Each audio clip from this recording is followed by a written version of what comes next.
আসসালামু আলাইকুম, সবাই কেমন আছেন? আশা করি ভালো আছেন। আজকে আমরা আবার ছাদে এসেছি ড্রাগন ফল হারভেস্ট করার জন্য। আর ফলগুলো শপিং যে ব্যাগ আছে ওটাতে ঢেকে দেওয়া আছে, কারণ পাখি খেয়ে ফেলে যখন লাল হতে লাগে তখনই। তো আমরা সবগুলো ব্যাগ তুলে নিচ্ছি। তো দেখতে পাচ্ছেন কত সুন্দরভাবে পেকেছে ফলগুলো। তো আমরা একটা একটা করে হারভেস্ট করে নেব।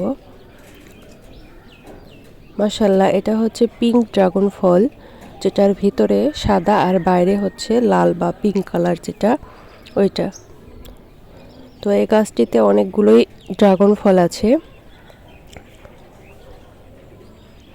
এটার টেস্ট অনেকটা লিচুর মতো, খুব ভালো। আমাদের গাছে আরও অনেকগুলো ড্রাগন ফুল এসেছে নতুন করে আবার। তো দেখতে পাচ্ছেন এভাবে কয়টা ড্রাগন পাড়া হয়ে গিয়েছে, আরও কয়েকটা আছে, সেগুলো পারবো। আপনাদের ছাদে ড্রাগন ফলের কী অবস্থা কমেন্টে জানাবেন। এগুলো একদম পারফেক্টভাবে পেকেছে, মানে একদম সুন্দর হয়েছে। এপাশেও একটা আছে, এটাও আমরা পেরে নেব।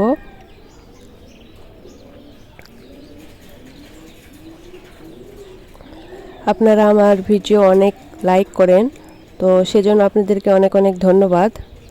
তো আমাদের ড্রাগন ফল পাড়া সব শেষ। এই কয়টা ছিল, আর হলুদ কয়টা ড্রাগন ছিল ওগুলো আমরা পেরে নিয়েছি। তো এই ড্রাগনগুলো আপনাদেরকে কেটে দেখাবো যে কোনটার মধ্যে কেমন। আর এগুলো সাইজ কিন্তু মাশাআল্লাহ অনেক বড়। তো এই যে একটা পিঙ্ক ড্রাগন, যেটা ভিতরে সাদা, ওটা কাটতেছি। মাশাআল্লাহ, দেখুন ভিতরে কত সুন্দর সাদা আর বাইরে লাল। এটার টেস্টও অনেক ভালো। এবার একটা হলুদ ড্রাগন কেটে দেখাবো। এটার সাইজ অনেক বড়। এটা অনেক দিন হয়েছে পেকেছে, তাই নষ্ট হয়ে যেতে লেগেছে। মাশাআল্লাহ, এই যে ভিতরে সাদা আর বাইরে হলুদ। তো আজকে এই পর্যন্তই। সবাই ভালো থাকবেন। আল্লাহ হাফেজ।